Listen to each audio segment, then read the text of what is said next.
উন্নয়নশীল দেশে পদ পাওয়া মানে বিশাল দায়িত্ব।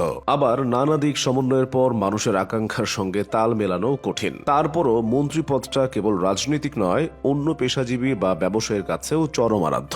একটা দেশের কোনো একটি খাতের প্রধানতম ব্যক্তিটি হলেন সংশ্লিষ্ট মন্ত্রণালয়ের মন্ত্রী।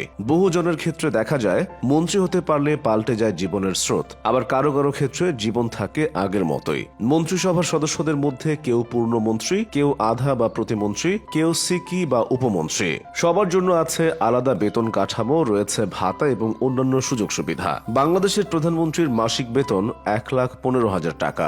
মন্ত্রীরা পান তার চেয়ে 10,000 কম, অর্থাৎ 1,05,000 টাকা। প্রতিমন্ত্রীর বেতন 92,000 আর উপমন্ত্রীরা পান 86,500 টাকা। তবে এই বেতনে মূল কথা নয়, তাদের খাওয়া দাওয়া আর সন্তানের পেছনে ব্যয় ছাড়া বলতে গেলে বাকি যাবতীয় খরচ সরকারি মেটায়। এসব সুযোগ সুবিধার তুলনায় বেতনের অঙ্কটা বেশ কমে। প্রধানমন্ত্রীর জন্য সরকারি বাসভবন রয়েছে, সেখানকার আসবাব আর রক্ষণাবেক্ষণের পুরো খরচ সরকারের। এজন্য বর্তমানে বরাদ্দ আছে মাসে 1 লাখ টাকা। প্রধানমন্ত্রী বিনোদনে খরচ, নিজের এবং পরিবারের সদস্যদের ভ্রমণ ভাতা এবং দেশে চিকিৎসার খরচও দেয় সরকার। ভ্রমণে থাকলে তার জন্য দিনে বরাদ্দ 3,000 টাকা।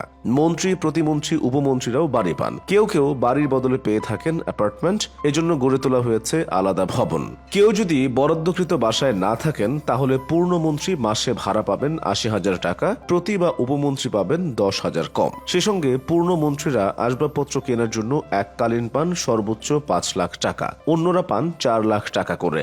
যে বাড়িতে একজন মন্ত্রী থাকেন তার নিরাপত্তার খরচ সরকারের। নিরাপত্তা রক্ষীর থাকার ব্যবস্থা না থাকলেও 40,000 টাকা খরচ করে ছাউনিও বানিয়ে দেওয়া হয়।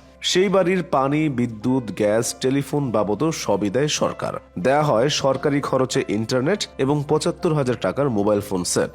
মন্ত্রিসভার সব সদস্যের জন্য আছে একটি করে জিপ। এর রক্ষণাবেক্ষণেও কোনো টাকা খরচ করতে হয় না মন্ত্রীদের। দেশের ভেতরে বিমান, ট্রেন ও লঞ্চে ভ্রমণও আছে, বিশেষ সুবিধা পেয়ে থাকেন।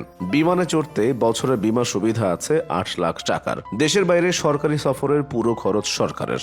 ভ্রমণে গিয়ে সদর দফতরের বাইরে থাকলে মন্ত্রী ও প্রতিমন্ত্রীর দিনে পাবেন 2,000 টাকা, উপমন্ত্রীর জন্য বরাদ্দ 1,500। মন্ত্রীদের পেছনে সরকারের খরচ এখানেই শেষ নয়। মন্ত্রিসভার সব সদস্যই নিজের পছন্দ অনুযায়ী সরকারি কর্মকর্তাদের মধ্য থেকে বেছে নেবেন একান্ত সচিব এবং সহকারী একান্ত সচিব। এই একান্ত সচিব হবেন উপসচিব পদমর্যাদার কেউ, আর সহকারী একান্ত সচিব হবেন সহকারী সচিব বা জ্যেষ্ঠ সহকারী সচিব পদমর্যাদার। সরকারি কর্মকর্তার বাইরেও নিজের পছন্দের একজন সহকারী একান্ত সচিব পান মন্ত্রীরা। ব্যক্তিগত কর্মকর্তা, জমাদার, আর্দালি, MLSS এবং রাঁধুনিও বরাদ্দ আছে তাদের জন্য। মন্ত্রিসভার সদস্যদের জন্য নিয়ামক ভাতা নামেও এক ধরনের ভাতা আছে।